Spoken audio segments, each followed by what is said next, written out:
बहसी गईला भीम बाबा हमारे नजर में बहसी गईला भीम बाबा हमारे नजर में बाबा हमारे नजर में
तरफ में का हो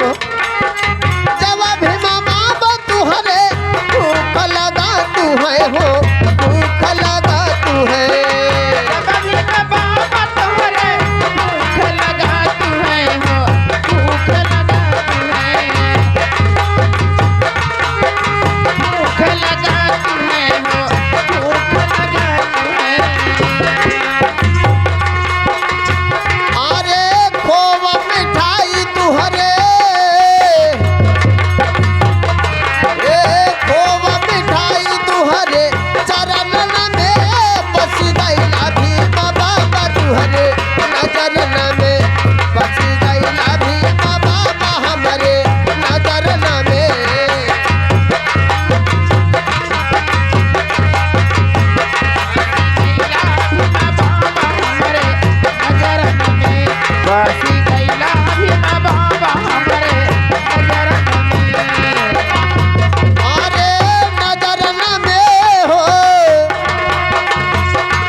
मास्टर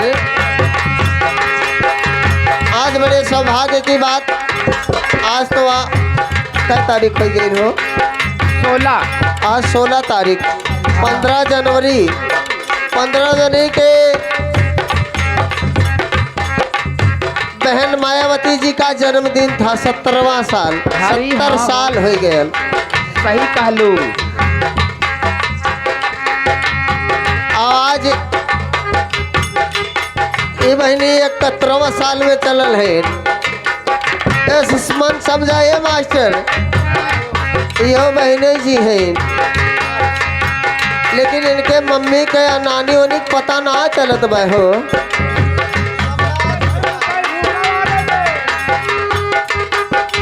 जब भीमा बाबा तुहरे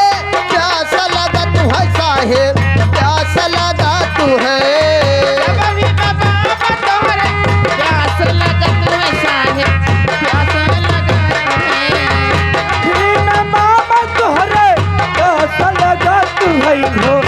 ऐसा लगा तू है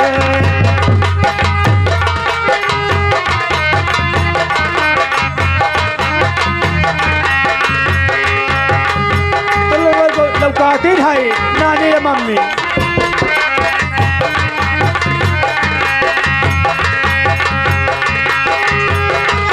बाबा तोहरे प्यास लगा तू है हो प्यास लगा तू है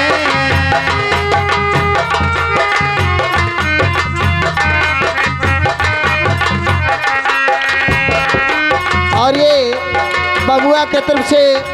11 का पुरस्कार आशीर्वाद की इच्छा लेके कहना है। वाह वाह क्या बात है। अरे पेड़ हे गंगा जमुना तुहरे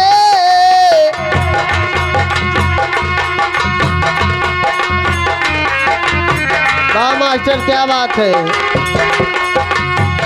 अरे गंगा जमुना तुहरे चरण में बसी गईला भीमा बाबा हमरे नजरन में बसी गईला भीमा बाबा हमरे नजरन में।